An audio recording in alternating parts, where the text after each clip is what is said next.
السلام عليكم ورحمة الله. الحمد لله رب العالمين، والصلاة والسلام على أشرف المرسلين وعلى آله وصحبه وسلم. كن عالما أو متعلما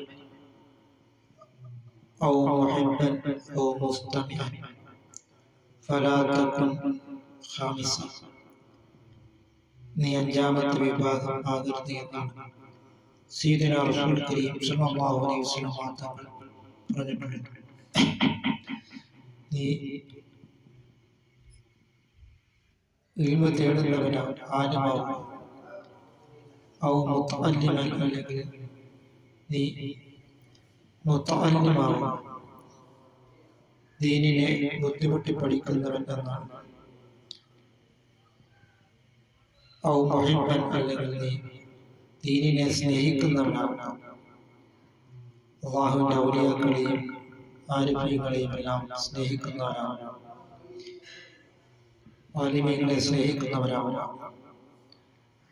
ഔ മുസ്തമിഅൻ, ദീനിനെ നീ കേൾക്കുന്നവനാണ്, അല്ലാഹുവിന്റെ ഇൽമിനെ നീ കേൾക്കുന്നവനാണ്.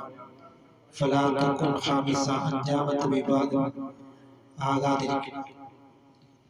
അങ്ങനെ നാം അൽ-ഇൽമു ഹയാത്തുൽ ഇസ്ലാം, വിജ്ഞാനം എന്നുള്ളത് ഇസ്ലാമിന്റെ ജീവനാടി എന്നാണ് സയ്യിദുനാ മുഹമ്മദ് റസൂലുള്ളാഹി സ്വല്ലല്ലാഹു അലൈഹി വസല്ലം തങ്ങൾ പറഞ്ഞിട്ടുള്ളത്.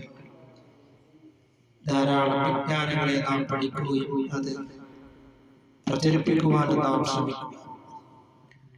അങ്ങനെ അൽ ഉലമാഉ വറസത്തുൽ അൻബിയാ, ആലിമീങ്ങൾ അൻബിയാക്കളുടെ അനന്തരാവകാശികളാണ് എന്നാണ് സയ്യിദുനാ മുഹമ്മദ് റസൂലുള്ളാഹി സ്വല്ലല്ലാഹു അലൈഹി വസല്ലം തങ്ങൾ പറഞ്ഞിട്ടുണ്ട്.